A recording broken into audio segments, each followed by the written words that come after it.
classmate in Cebu. Say hi to your classmate in Cebu. I have a member. It's not pulling up. Oh yeah. I'm just gonna put you on my member. Oh really? Thank you so much. Yes! Finally, we meet again a Filipino here. So she gonna use her membership. Kasi nga one time lang namin ito gagamitin. Hindi naman kailangan namin ng membership card. How much will I pay? Okay. No more. Shout out. Shout out. Thank you so much. Thank you. Let's have some picture, Hannah. Kim. Hi, Marian. Thank you so much. Bye-bye. Thank you. Uy, imagine mo, di ba? Alam mo, we're so lucky. Maraming Pilipino talaga dito. Wala eh. Tatlo tayo, di ba? Nakakatuwa naman, alam mo ba yon? Ang galing naman.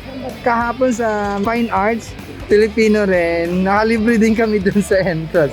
Tapos ngayon sa zoo, libre ulit kami. So yun, kailangan lang makipag-usap talaga tayo. So yun, shout out sa kamag-anak ni Marian and Cebu. Sa mga classmate niya, nag-study siya sa Cebu, senior highs and high school. Diba mo? High school and senior high, diba? Hi, senior. So yun, nandito kami sa Houston Zoo. Check natin yung Houston Zoo. Kasi every country kung saan kami pupunta, una namin pinupuntahan talaga yung mga zoo.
Hello! Yay!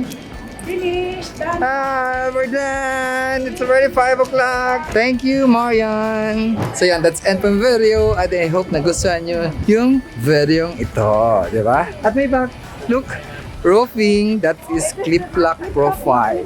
Ibig sabihin, wala siyang exposed deck screw. That is concealed fastening. Mostly na roofing, metal roofing ginamit nila dito. And then, meron ding wood and then metal. So, maraming klaseng roofing ang ginamit nila dito sa mga bahay ng mga animals kasi nga, bawat animals ay merong kanya-kanyang characteristics sa temperature.